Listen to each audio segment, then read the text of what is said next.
5. Here you go. What do you think? Are Christians being discriminated against in Britain? The European Court of Human Rights is about to rule in the case of 4 British Christians who claim they were discriminated against at work because of their religious beliefs. Fingers crossed, we will get the result in the next hour. Well, the Christians mentioned include a nurse and airline worker stopped from wearing a cross, a registrar who didn't want to marry gay couples, and Gary McFarlane, who was sacked as a relationship counsellor for saying he might object to giving sex therapy to gay couples. I have not just a whim, but some 30-odd years as a Christian, and I have a view. I don't impose my view upon you, but to require me to put down my own views in order to champion your own. They have the support of the former Archbishop of Canterbury, Lord Carey, who says Christians are being persecuted for practising their faith. But Jonathan Bartley from the think tank Ecclesia says most Christians don't share that view. You can be a bishop and you can be in a civil partnership. Yet here was someone who's saying they didn't want to sign a bit of paper allowing someone to be in a civil partnership. That's a very narrow interpretation of, a very small strand of Christianity. It isn't kind of orthodox mainstream Christianity. Now, if you're Christian, are you struggling to have your voice heard? As a member of the established faith, do you feel you now get a rougher deal than others? Or do you still think you get the special treatment you've had in the past? My apologies for talking over that clip, but my headphones fell out. You had a headphone malfunction. And I couldn't hear a thing. And Rachel had to plug it back in. It's a sign. So rude. Are Christians being discriminated against in Britain? 0500 909 693. And you can text as well, 85058. So the European Court of Human Rights is set to rule in the next hour, we think in about 25 minutes, in the case of 4 British Christians who claimed they were discriminated against at work because of their religious beliefs. We've just been discussing it this morning. We asked the question, are Christians being discriminated against in Britain? We've got Dr. Dave Landrum, the Director of Advocacy at the Evangelical Alliance. Dr. Landrum, good morning. Morning. And Simon Hill joins us, a Christian writer. Hello, Simon. Good morning. Dr. Landrum, set out the case that you think there is an element of discrimination going on here. Well, we're not involved directly in taking the cases to the European Court, but there are 2 cases about crosses being worn, whether they should be worn in the workplace. There's one case from a man who worked for Relate, the relationships counselling organisation, who felt discriminated against. But by far the most important case here is the Liddell case. She was the Islington registrar who was accommodated in her work as a Christian. She didn't want to do any weddings, civil ceremonies for people of the same sex. And then Islington Council changed the law, moved the goalposts in order to sack her and make a big... How do you mean they changed the law, Islington Council? They changed their own work and practices in order to make her position untenable. Right, because others would argue they went in line with the law. They fitted in with the... You could say that. Yeah. You could say that. Yeah. Yeah. Whereas I suppose what you would argue is, without putting words into your mouth, that there's some accommodation should have been sought, some compromise. Well, the term that's been bandied around quite a bit is the term reasonable accommodation. We were part of an all-party committee last year that looked at this and come up with the suggestion that there needs to be some way for the government to impress upon employers and local authorities to go through a process of reasonable accommodation in these cases. It's common sense, really. So Miss Liddell, the case of Miss Liddell, the registrar in Islington that has just been mentioned, Simon Hill, disciplined after she refused to conduct a same-sex civil partnership ceremony on religious grounds. Was she discriminated against? I don't think she was, no. She was basically claiming that she had a right to discriminate against other people. Now, Lillian Liddell believes same-sex relationships are wrong. I disagree with that. Many Christians disagree with that view. Christians have a range of views on that issue. But I respect Lillian Liddell's right to hold that view, as much as I disagree with it. I respect her right to express that view, to stand in the street handing out leaflets promoting that view. What she doesn't have a right to do is to discriminate against other people, against gay and bisexual people, including gay and bisexual Christians. And unfortunately, what we have this morning is another case of the group that's taken this action, the Christian Legal Centre, promoting a homophobic line and once again giving the impression that all Christians are homophobic, that all Christians are desperately concerned about their right to discriminate against others, whereas many Christians don't share that view and are motivated by their faith to stand alongside people in poverty, campaign against the arms trade, take a much more progressive line and have a much more progressive involvement in society.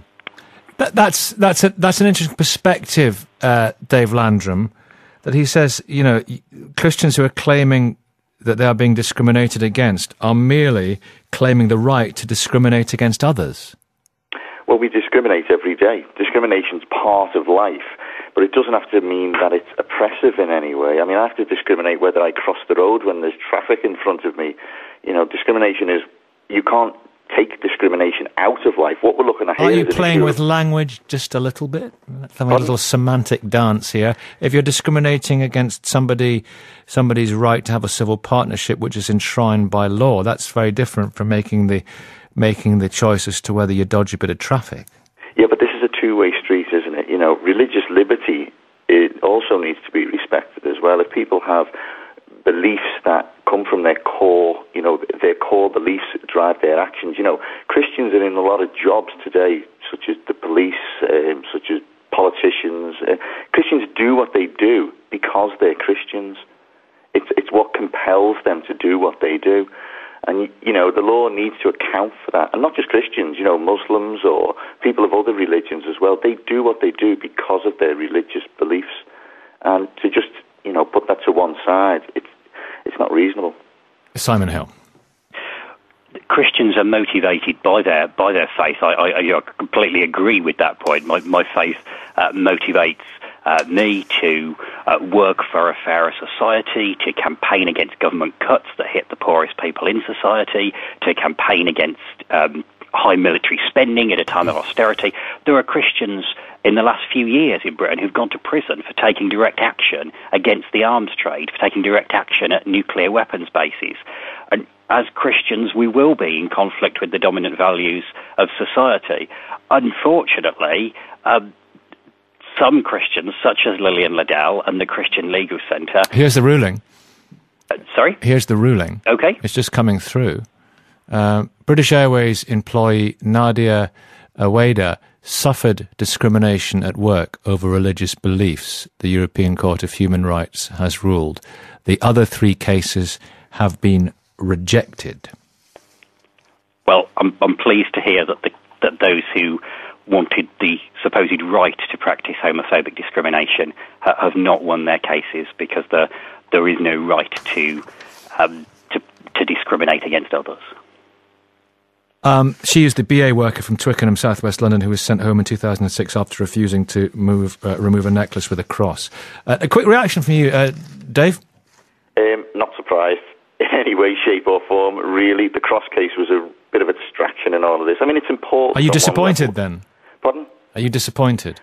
I am disappointed, but I'm not surprised, because I think the Liddell case stands out like a sore thumb here. It really is head and shoulders above the rest in terms of, there's a possibility that... But that case has been rejected. Yeah, well, they can appeal here, so, there may be scope to move this further on, but there's a possibility that a precedent can be set for employers to discriminate against Christians in the workplace, and this would favour atheists more. It would put them in a better position in terms of employment. So, yeah, I am disappointed, but it doesn't surprise me. Why would it favour atheists if many Christians, like we were hearing from Simon this morning, are motivated, their faith is motivated by equality, and their faith is motivated by diversity? Well, with respect to Simon, we represent 2 million Christians in the UK, and most Christians would not... Christians who take the Bible seriously, whether Catholics or Protestants or Orthodox, who hold to a historic line, who are part of this global church that's expanding rapidly, would disagree with that. This is about interpretation, Simon, isn't it?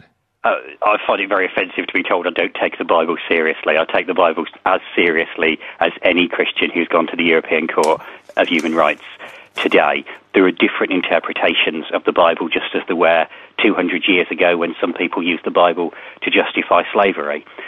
They couldn't see the wood for the trees, which was the message of radical love and radical justice that Jesus proclaimed, which is far beyond the sort of shallow values that dominate society and far beyond the legalism and homophobia that some groups now use to promote, now use Christian rhetoric to promote. There are different interpretations. I used to have a different interpretation myself. I used to suppress my own sexuality because I believed it was wrong. I respect there are different interpretations. It's really important we have free speech and we have the right to express views. I believe people have got a right to express views that I find utterly abhorrent. What they haven't got the right to do is to claim they can discriminate against me or other gay and bisexual Christians or other gay and bisexual people and then claim that that's because they're Christian and imply that all Christians agree with them. British Airways employee Nadia Aweda has suffered discrimination at work over religious beliefs. The European Court of Human Rights has ruled. But the other three cases, that of Gary McFarlane, who refused to give sex counselling to, he worked for Relate, sex counselling to gay couples, and Shirley Chaplin, the Devon grandmother, who said she wore a confirmation crucifix on a necklace while working as a nurse and a ward sister for 30 years before being told to remove it, and Lillian Liddell, the Christian registrar from London, who did not want to conduct civil partnership ceremonies for gay couples. Their cases have been rejected. Let's get a couple of calls. Mike's in Yorkshire, and Dale is in Maidenhead. Morning, Mike. Quick one. Morning, how are you? Very well, thank you. What do you think? Very good. Well, if the question is, are we discriminated against as Christians? My answer to that would probably be yes, but what's the reason for that? And I think it's probably because we don't generally represent ourselves well. And I've just listened to the conversations that have just been had. Two very articulate people giving two very different views. But quite often on radio, when you hear call-ins about Christian themes, you get people who come on, they take a very narrow view and they rant about it, and we don't do ourselves any favours. We've got as Christians, we've got a great story to tell, and if we could just tell that story in a personal way, in an open way, in an articulate way, I think people would listen to us a lot more than they do, and they'd understand us a lot more than they do, and then I think discrimination would diminish. And Dale, that made sense to you. It made perfect sense. You said it very well, Mike. They're not the only articulate people on this programme. Thank you. That's all right. Dale's in Maidenhead. Hello, Dale. On you go. Actually, I'm in Slough. Right. Oh, listen, I'm sorry. It's quite all right. I'm a practicing Christian. I attend churches, the usual, like most Christians do. One of the problems Christianity has been something that has been very tolerant for many, many years and since time begun. But one of the problems is that we need to modernize ourselves as Christians. Everything that Christianity stands for is being attacked. Christianity is not a fashion, it's a way of life. When you destroy a way of life, you destroy not only heritage, not only culturally, and you bring in something that in time to come will actually be the thing that destroy the so-called multiracial society, the tolerance that we have in this country. Christianity has to be protected because it's what makes this country what it is. If it was another religious background, you will find what happened. The tolerance that we have now would not exist. And if we do not protect Christian values in this country, which is a Christian country, what will actually happen in years to come, whether it's 10, 15, 20 years down the line, we will have a country that is so defaced that we will want to leave this country and find somewhere else to go. So and there will be nowhere else to go. Christianity has to be protected. Someone said, so protect Christian values which are embracing principles of equality and having respect for diversity. You have to have that. If you lose what Christianity has actually given to this country and make this country to be, we will actually go down a pit that we will never ever come out of it. It will never ever get back to what it was. Simon? We do have to modernize, but Christianity needs to actually protect itself from what's actually happening. How do you protect Christianity then? You have to protect. When you protect, there are unelected. Only Iran has sort of unelected religious leaders deciding on laws. Unelected. What I'm trying to say is when you there's loads of faith schools in this country. What protection do you want more than that? The protection Christianity needs is to be able to be itself. Be what it is. People are trying to alter it to suit their needs. Who's trying to alter it? Pardon me? Who is trying to alter it to suit their needs? Give me an example. There's groups of people out there.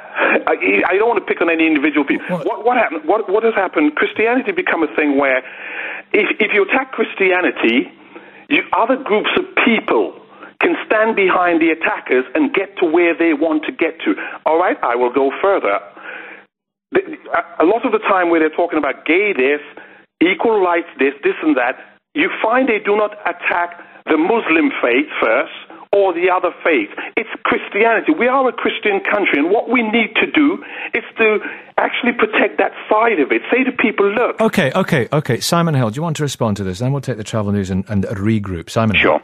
A Christian country might be a good thing, but I don't think there's ever been one. There's never been a country that's been based on Jesus's teachings. Britain wasn't a Christian country when it was engaged in the slave trade, when the British Empire was committing genocide in Tasmania and setting up concentration camps in South Africa. Britain we've often had powerful people in Britain, monarchs, business leaders, whatever, using Christian rhetoric to advance their own wealth and power. It was done during the slave trade. It was done during medieval times. What Jesus taught was not a system whereby we claim privileges for ourselves denied to others.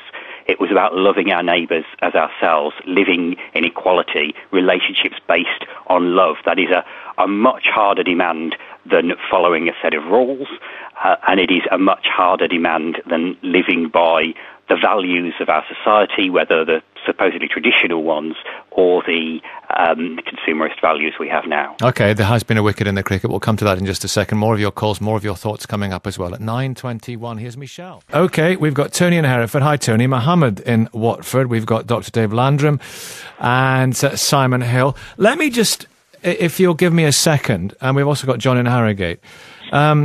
Let me give you, if you give me a second, just to remind you, British Airways employee Nadia Aweda has suffered discrimination at work over religious beliefs, according to the European Court of Human Rights. The other three cases have been rejected. In Miss Aweda's case, the court held that on one side of the scales was her desire to manifest her religious belief.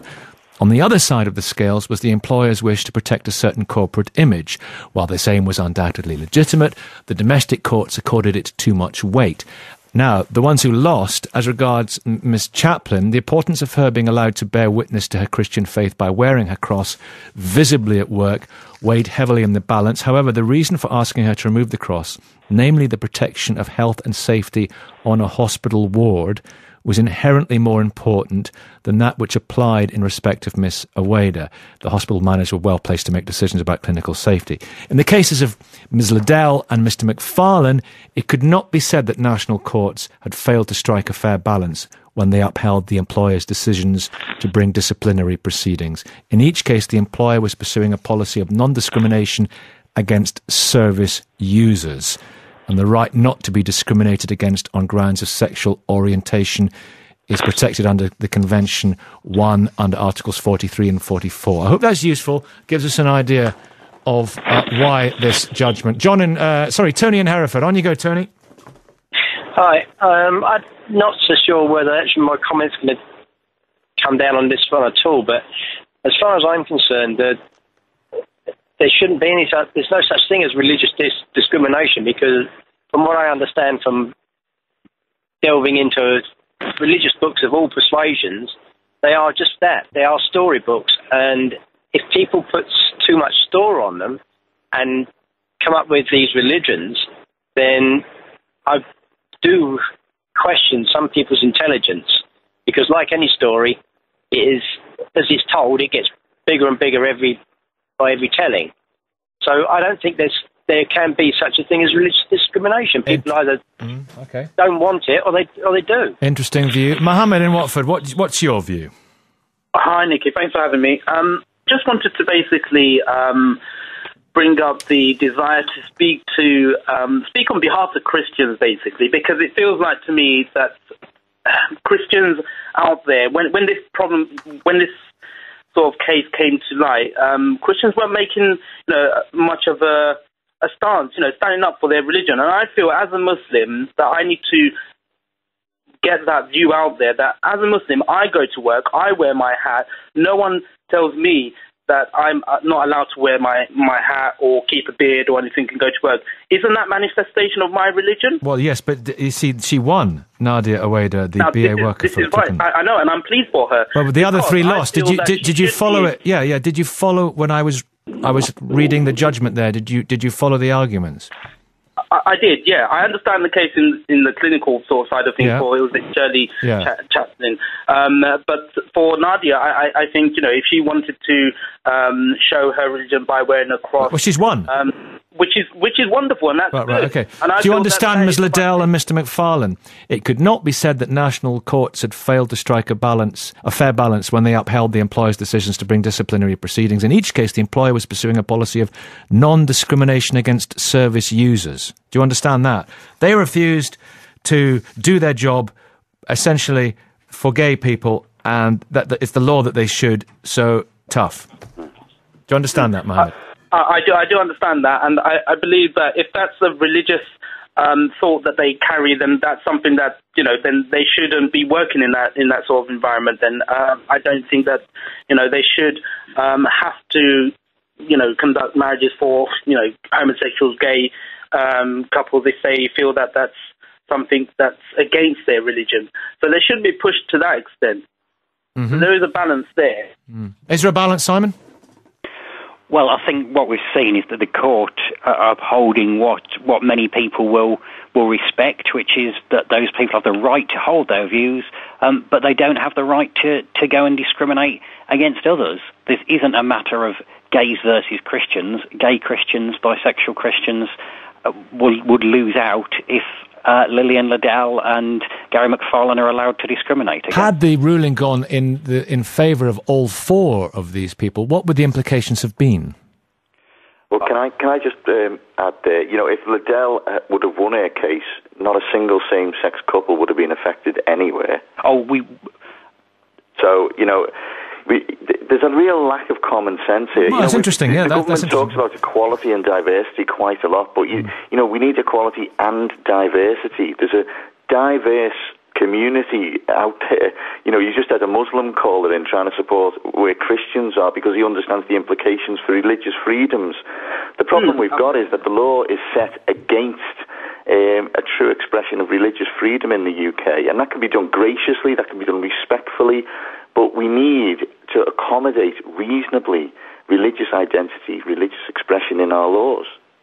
If I can respond to the claim that no same-sex couple would be affected, every gay and bisexual person in Britain would be affected by a court ruling that implied that homophobic discrimination was acceptable, because it would send out a message of what is morally and socially. Well, what if somebody had said, look, okay, you have a right within the workplace. You have if you don't want to do that, that's fine. We'll get somebody else to do it. What's wrong with that?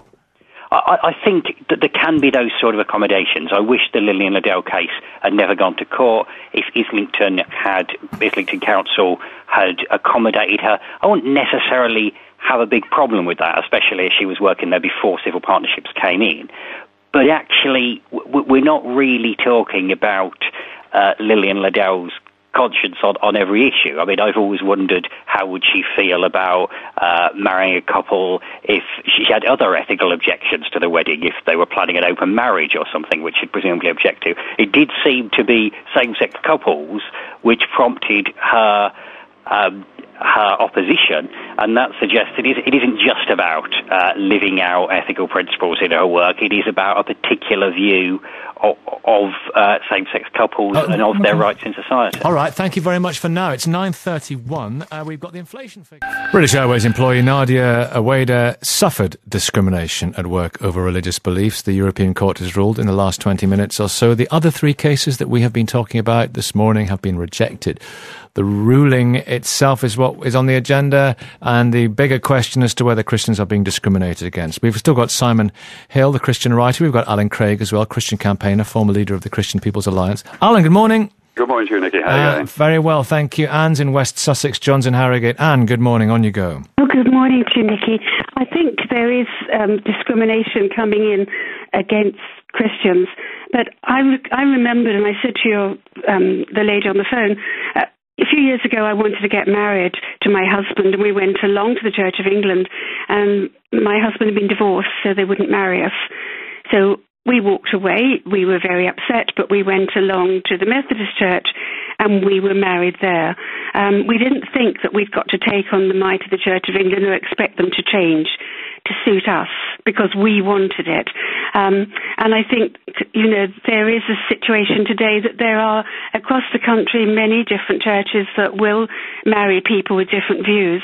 But I do think there is an attack on the Christian church. And it may be quiet, or it may be creeping, but it's one that we should be concerned about. They couldn't attack other denominations, but I also do think that Christianity is strong and is big enough. But then I look at Russia and China and other countries, and it has gone underground. It has become quieter. I would hate to see that happen here. And if I may, Nicky, a few years ago, my neighbour was going to Romania to look after those babies in the orphanages. And when she brought the pictures back, another neighbour put his head in his hands and he said, "How could this happen to my great country?" Well, I think if you start to change the basic beliefs that underpin the country, not everybody's a Christian, not everybody goes to church, but you destroy those values, then anything can happen. And I would hate to see that happen here. Well, John in Harrogate. Hello, John. Hi there. I think that's right. And if you look at England, we choose to live here. It's a Christian state with a Christian head of state who's the head of the church. If people choose to live in France, then that's a republic, and they know that the religion is not part of that. I think if you look around the police force, quite rightly, England has said we'll make allowances for the Sikh believers who want to wear a turban. Likewise, if Muslims want to cover their... But Nadia Aweda has won her case. She's won her case. Yes. But the other one the nurse in the hospital didn't, and yet on the basis that the cross wasn't hygienic, and yet the view when the Sikhs were in the police force was, well, it might be dangerous if they're not wearing something that would protect their head. So you don't think it's a level playing field? Okay, Simon Hill, answer these points. Absolutely not. Well, as you pointed out, Nicky, the court has ruled in favour of the BA employee being allowed to wear the cross. With regards to Shirley Chaplin, the nurse, just to reassure the caller, her employer offered her the chance to wear a cross on her uniform, so a badge, basically. They didn't want her to wear a necklace in case it was grabbed by a disoriented patient, perhaps a patient with dementia. But she has got the right to wear a cross. And with regards to what was said about the police, I was in Birmingham recently. I did see police in turbans. I also saw a policeman wearing a cross, and I think both those things are fine. Alan Craig, you think it's getting harder to express yourself as a Christian. Why so? Yes, I do, Nicky, but I wonder if I could just deal with the decisions. I mean, I think the decisions that come out of the European Court are very depressing and distressing, really, not from the church's point of view. I don't particularly take it from the church. The church has been attacked for 2,000 years. It's almost the job of the church to be attacked and so on. So it's not from that point of view. And to attack. Sorry? Well, and to attack. There's much discrimination that's been carried out in the name of Christianity as well, hasn't it? Sure, but that's not the job of the church. I'm saying it has been in the past. The job is that the church is always going to be persecuted. It has from the days of Jesus been persecuted. That isn't the issue. The wider and deeper issue, I think, is a society issue. And I think it's quite depressing, really, that people like Gary McFarlane and Lillian Liddell, the registrar, and Gary McFarlane, the relationships counsellor, that accommodation has not been made for them for their sincerely held views, no matter what you think about your views. Nicky, I'm proud of the fact, and I hope most people are proud of the fact, that we condone pacifists. Some pacifists are Christians, some are not. But in 1939, 1945, when the whole existence of our society was under threat, we nonetheless allowed people on basis of conscience that they didn't actually have to go and fight. They had to do something else. We accommodated them. And I'm proud that we're such a mature democracy and diverse society that we allow that sort of thing. I'm really concerned that we aren't allowing Gary McFarlane, no matter what you think about his views, one can accept this. Yes, indeed. Allow him to accommodate it was seen as discriminatory against people, as in when he was meant to be giving a service to people, performing a service for people. I mean, when you were last on, we discussed this article that you wrote talking about gay rights a movement as the gay Gestapo. That's right. And you use lots of Nazi language. Is that expressing yourself as a Christian? Absolutely, it's expressing. We live in a political world. I've made absolutely clear. Would Jesus use that sort of language? Can I just finish my point about Gary McFarlane and Lillian McDowell? Because it's really important, Nicky, for our society, not for the church, for our society.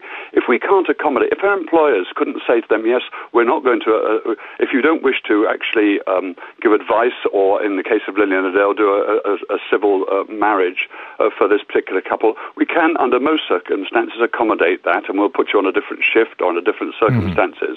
And that, to me, would be allowing them their conscience, exactly the same as allowing pacifists not having to go to war, not having to go and fight. And that's a sign of a diverse and a mature society. Simon, that's common sense, isn't it? Isn't that common sense? It is not comparable at all to allowing pacifists not to fight. I'm a Christian pacifist myself. I'm very aware that during World War II, while there was some accommodation made, there were also pacifists who went to prison, anti-war publications that were banned, and so on. I think it's bizarre that Alan should talk about World War II when, as you point out, Alan has compared the gay rights movement to the Nazi conquest of Europe, which I think many people found offensive. He does have the right to express that view. I'll stand up for free speech to the very last, the free speech of people. But Simon, you haven't told me why to discriminate. You haven't said why being a pacifist is different from being Lillian Adele, for instance. Lillian Adele has a sincerely held view. You may or may not, and clearly you don't agree with her. Sure. But she has a sincerely... I respect her right. Hang on just one moment. She has a sincerely held view based on her religious beliefs. You will know yourself, because you are a pacifist, you'll know that pacifism was originally brought in because of sincerely held beliefs of Quakers, Christian Quakers. And actually, our society decided to accommodate such people. They don't, even when a society is under threat, they don't have to go to war. There's a very direct parallel, Simon. And because of the direct parallel, I think it's a shame that the European Court has not allowed this sort of diversity, this sort of conscience. And it's a sign of where we're going. There's becoming less tolerance, not more tolerance, in my view. Not just towards Christians, towards others too. To answer your question, Alan, I think the difference is that Lillian Ladell and you and anyone else have the right to express their view and to campaign for their view, which hasn't always been recognised as pacifist, incidentally, but the right to hold a view and to promote a view is very different to claiming the right to discriminate against other people. But pacifists are claiming the view, are promoting pacifist views, and they don't actually have to go and fight. The rest of society does, because the society considers it under threat. Well, the government. So they're not required. So they're not required, Alan. So then they are not required to be in the army. They're not required to be part of the army. Surely the equivalence is part of an organisation that then has to perform this service, which is giving couples, performing the service for couples as a registrar. So surely, how precise is your comparison? Well, it's quite important, because it's something to do with a mature democracy protecting people's rights of conscience, being conscientious objectors to the predominant view in society. That's what it is. And as a mature democracy, I'm proud of the fact that we allow, I'm not personally a pacifist, but I'm proud of the fact that we allow people not to go and fight. And it's a very exact parallel between the two. Not a complete parallel, of course, because they're different issues in that sense, but the very one. Do we protect people's consciences? Unless you're saying that Lillian Ladell is not sincere or Gary McFarlane are not sincere, they have traditional views that have been held by many people over many centuries. You don't have to agree with them to say that actually their views could reasonably, in a reasonable society, in a tolerant society, their employers, if they wanted to, could reorganise shifts, could reorganise... But you're depressed about this. So that there was no individual gay couple were discriminated against. As you said, this judgment is depressing, you said. Yes, I think it's depressing. It's a sign of an increasing intolerance. Actually, we all have to conform to the dominant view. And I think a good society would allow people with minority views, which is what I think you'd be arguing here, be they pacifists or anything else, minority views, to actually not have to contravene those views. you'd work your way around. You'd almost muddle your way through if you're an employer. Say, okay, Lillian, you don't have to do this particular civil partnership. You don't have to do this particular civil marriage, but you do other ones. Okay, well, I'll stay there. I'm going to come back to you in a minute. We have to take travel news. Right, we've got David, who is in Birmingham. On my screen, I have a tiny little description. It says, I'm a fundamentalist Christian. Is that right, David? Yes, I think that... You stand by that, right? Okay. And Tom's in Newcastle. Hello, Tom. Hi, Nicky. All right, how are you, Tom? And Keith Porteous-Wood joins us, Executive Director of the National Secular Society. Keith Porteous-Wood, you heard Alan Craig there. We're going to come to David and Tom in a minute. Why on earth couldn't they come to some accommodation with these poor people who are sincere people? You might not, I know you don't agree with them, but why can't they say, OK, then, Lillian, we'll get somebody else to do that? I think that would demonstrate an awful disdain and for gay people. It would open up the opportunity, if this case had gone down, for a shop assistant to say, you look gay, actually I don't want to serve you, but here's my colleague, they'll do it. What kind of a message is that to a group that's already disadvantaged? Now, I think the court has been, we're very pleased with the outcome of these cases. Do you rejoice today?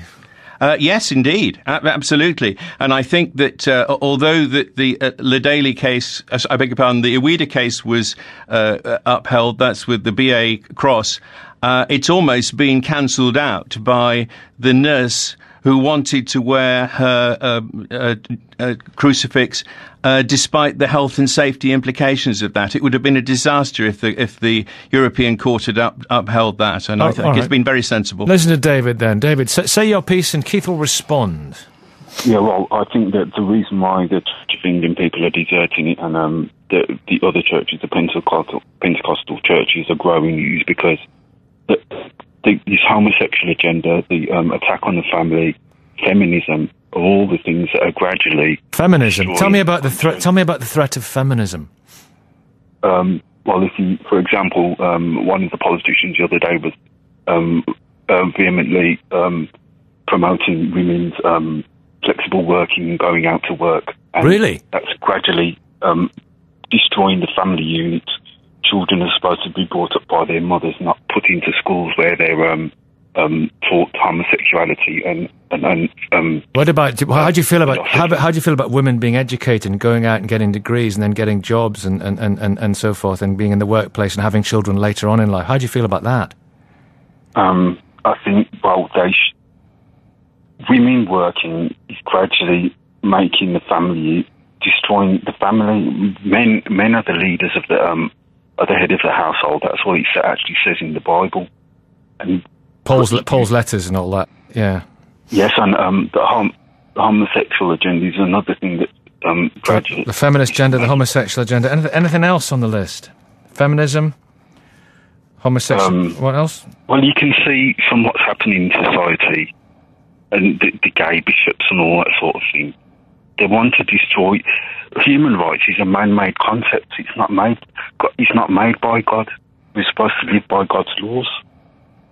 Right. Would you rather lived in a theocracy where we were governed by God's laws? What do you see happening in society today, Nicky? Is it getting worse or getting better?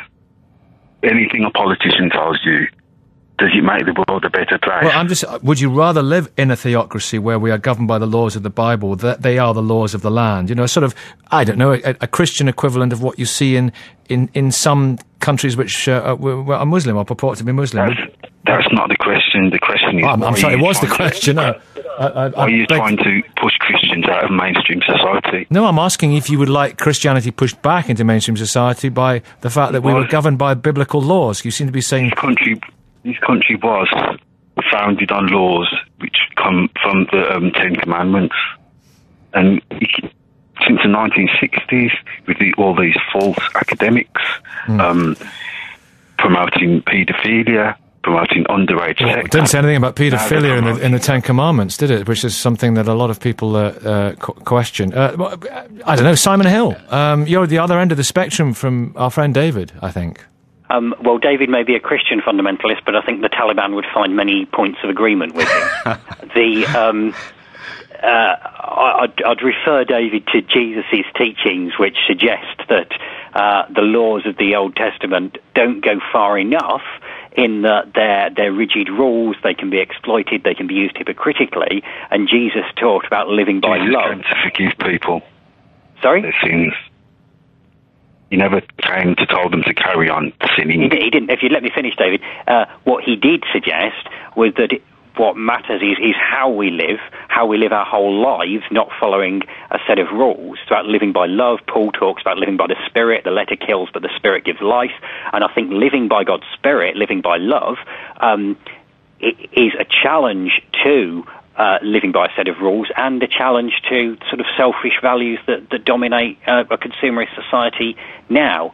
But are you telling me that a Christian registrar worker or a Christian counsellor should be compelled to tell two gay men how to conduct a relationship, how to have sex, when it's against his religion, and he should be sacked? That's what you're saying?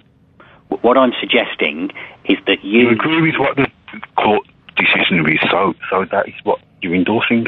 I'm endorsing the notion that Christians should not... Nicky. Mm-hmm. Christians should not finish your sentence. Sorry, I'm endorsing the notion that those Christians who object to same-sex relationships, have the right to express those views, but not to discriminate against other people. Tom's jumping in. Hello, Tom. Sorry for the interjection. It's fine. Well, to be honest, I'm a Christian. I'm 27, and as always, whenever you have these phone-ins, I have much more in common with the secularists, and because I can't believe the stuff that David's coming out with. I mean, I really despair when I hear Christians getting up in arms about wearing a cross and gay people wanting to have equality. I wish they'd kind of get up in arms about social justice and poverty, and I have nothing in common with a lot of people that ring up today saying they're persecuted. It's a nonsense when you look at countries around the world to claim that Christians are persecuted in this country.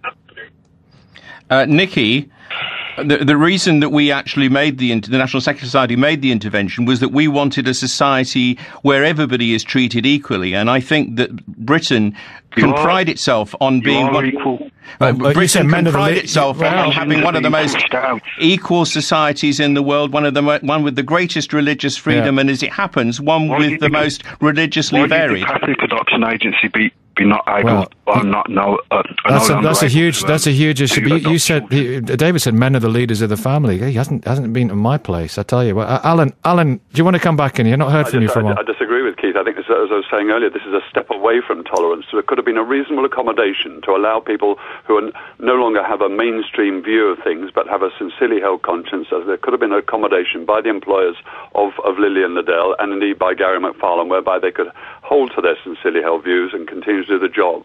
But they decided not to. They decided to sack them. And there is a direct parallel with pacifists. I'm proud of the fact we allow, not one myself, but we allow pacifists to not fight even when our society is under threat.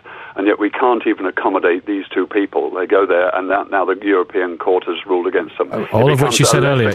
A less accommodating, less tolerant society. We become less diverse.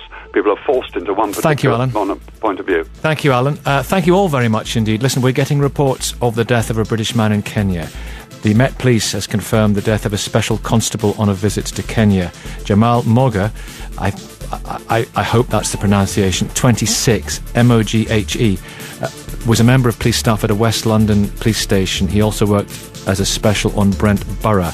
It's believed he was shot and killed on Saturday. That's just coming in, that news. We'll have more on that for you when we get it, and on all the breaking news across the day on 5 Live. Thank you so much for listening this morning. I'll be back tomorrow at 7. Rachel here at 6. Another